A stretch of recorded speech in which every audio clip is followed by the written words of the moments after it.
Okay, here's the aftermath on my latest van project. I installed the Wakespeed with the nation's secondary alternator on my 2023 Ford Transit Extended.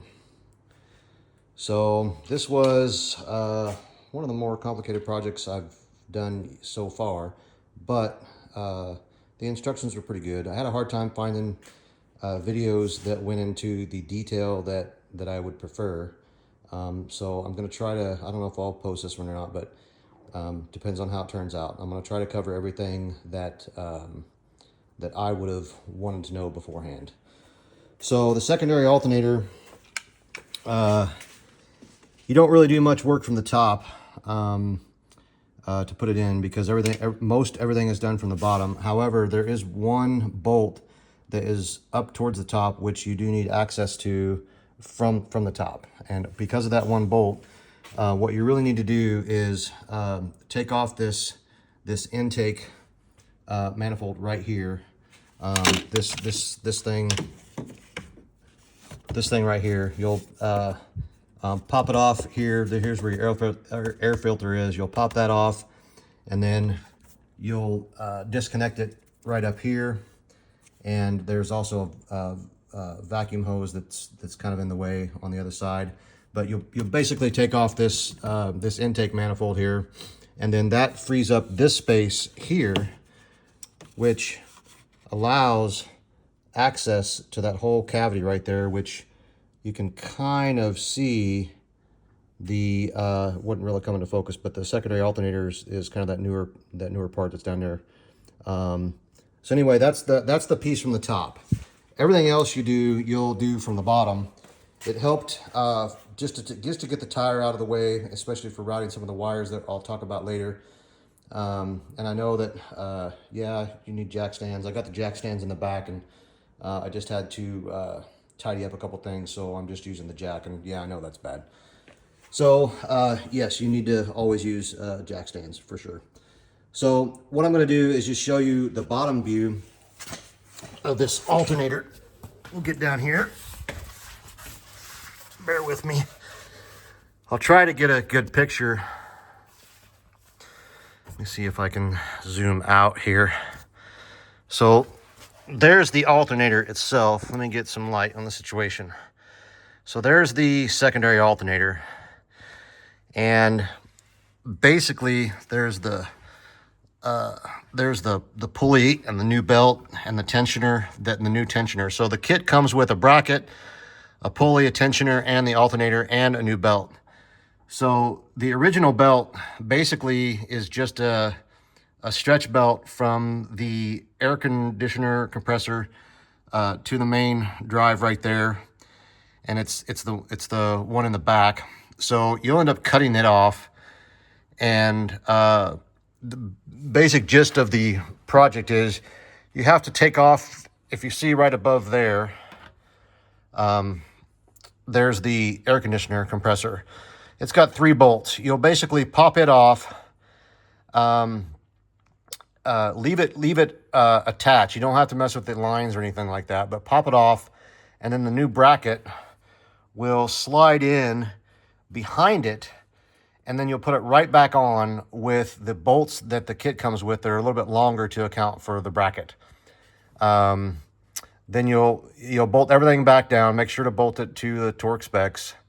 And then the new bracket basically has some flanges that hang down, some bolt flanges that hang down that hold the secondary alternator in this empty cavity right here. So there's the secondary alternator. And then there's some tricky parts because you got to get the pulley and the tensioner bolted in, and you got to get the new belt on, and then you got to put your main belt back on. They told me that I should really just take it to a Ford garage to do it, but I'm a little hard-headed and didn't want to do that. And I was able to figure it out, and I'm not a mechanic. I'm a computer programmer with no mechanical background whatsoever, and I was able to look at videos, follow instructions, and do it all. The big one of the problems that I encountered was getting the belt tensioner for the main belt to get it off. I end up having to go buy a belt tensioner wrench just because of the lack of space that you have in there, and that really helped to get that off. Getting the belts back on was also a little tricky, but just take your time and you can figure it out. I'm not going to go into a whole lot about that. So after you get the alternator on, which honestly of this job was probably the easiest part, you have to route the wire. So you're going to have kind of 3 wires that go from the alternator to the back of your van, which is typically where people locate their electrical system. So you've got your main positive wire here, your negative wire, which is just bolted to one of those bolts.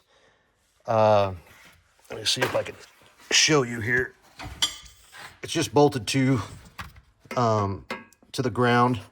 So in this video, right here, you can actually see that bracket. So that you can see that bracket and how it hangs down and has the flanges for the alternator.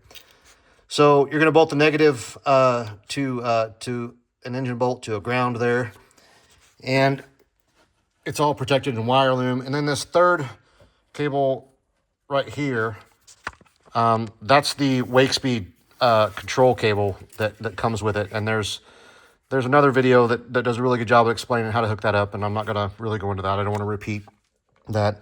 So I've got all this. There was a little bit of a mess of wires and connectors here, so I just put some wrap wire loom around it to really protect it all, and we're good to go. So the next thing to really cover is the routing and how you manage that wire. The thing I forgot to mention so far is it's 4/0 wire, really thick stuff. So it's really thick and hard to work with, and you want to protect it. So I've got loom around everything, and we'll hop out here and I'll show you.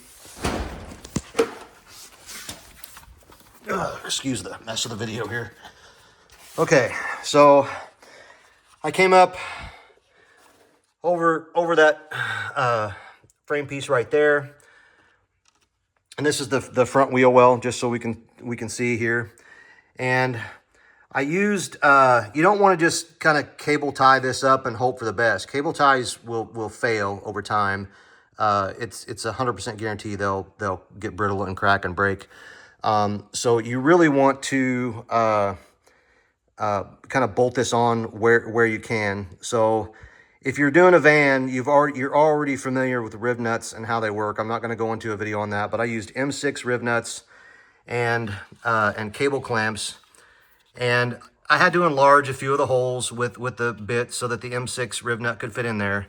But as you can see, I just took advantage of that and bolted it in all along the way. Now there are a couple of places where it was a little challenging to get a bolt, or there was just a little bit of a flop in the cable when I got done that I didn't really like. So what I did was, and you can see the first case right here, I bought these magnets from Amazon. They're pretty powerful magnets, and here's one right here. So it's a magnet with a cable tie base, and again, these aren't the primary system, okay, of securing this cable. These are only to kind of clean up a little bit of slop here and there to reduce the amount of movement that this wire is going to encounter. So we went behind the suspension system here, all along the wall, bolting it all along the way. Here was a place where there was a little bit of slop, and as you can see, I put the magnets with the cable tie here, but right down here, it's bolted again. So critique all you want, YouTube world, but anyway, that's just how I've done it, and time will tell. So I've gone through the wheel well here, and I've gone under here. Now let's get back underneath here. And so we've kind of gone along this this frame, the main frame cross member right here is where pretty much where I routed everything. So I've gone along here. There's another set of bolts and yet another one. I may have went overboard on some of these. Let me flip upside down. So again, there's the wheel well where it comes from. And here's how we're going. We're just along the bottom of this frame rail right here. Now, right here, where you're going over some of the warmer parts of the exhaust, there's heat shield already there already. It probably would have been okay for me to just keep running it, especially with the wire loom, but I wanted to be really safe here. So I bought some extra heat shielding and just kind of wrapped everything up just as an extra little precaution. Which, like I said, I don't know if it was needed or not, but that's just what I did. So flipping back over here, we went along here, and then right up here where there's a pretty big vertical gap between the exhaust and the frame, okay? That's where I decided to make the transition to try to shift over, because once you get out here, the exhaust is getting a lot closer to the top of the frame here, and I didn't want that wire to be that close. So right here where the space is actually the maximum amount, I cut over to the passenger side of the van. Let's flip back around here.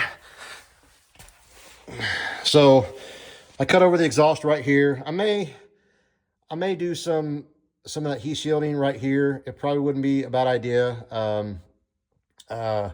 I don't know yet. I'll have to see what I'm gonna do. So anyway, it's bolted here. We come around here and we make the turn. Now right here, there was one of those areas where there was a little bit of slop, and it's really not, you really can't do a bolt right here because this is the floor of the van. So you can't, in this area right here. So, you know, I've got bolts down here on that frame cross member, and I've got bolts over here on that. But you really couldn't do anything right here. So this is another place where I use these magnets. And again, they're really strong. I mean, it takes quite a bit to pull them off. You can pull them off, but I think for the most part, they're going to be okay. And anyway, we're going along here. We go along the back right there. That's probably another area right here where we're a little closer to the exhaust. I'm going to do some wrap here in just a little bit to more of that heat shield wrap to get it done. And if we hop out, again, bear with me here on the video. We'll go around here to the very back.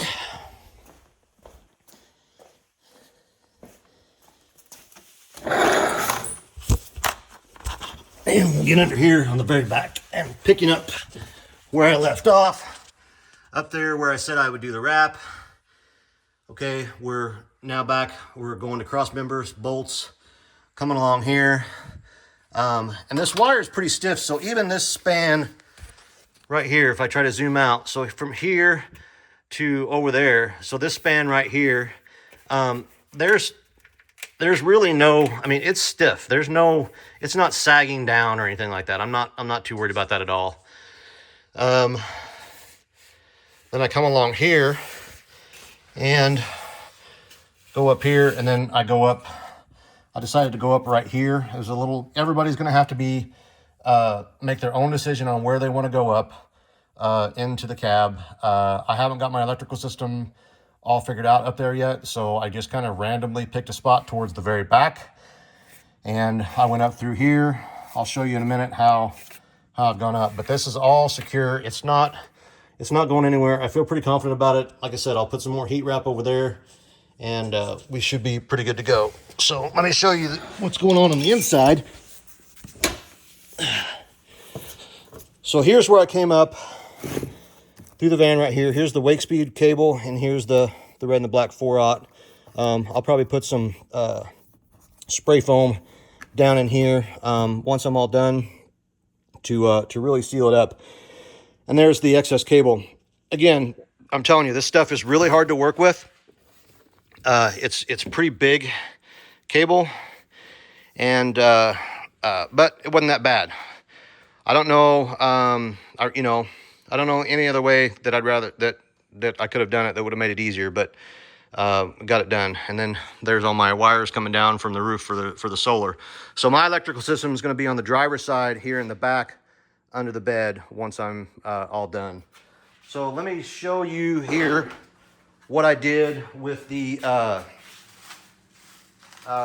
what I did for coming up through the van. Now you can kind of see here in my floor, see the little gap there in the very back of the floor, which I haven't sealed up yet. So there's, I don't know, maybe 4 inches or so, 3 or 4 inches or so that you got to hit the floor of the van and come up.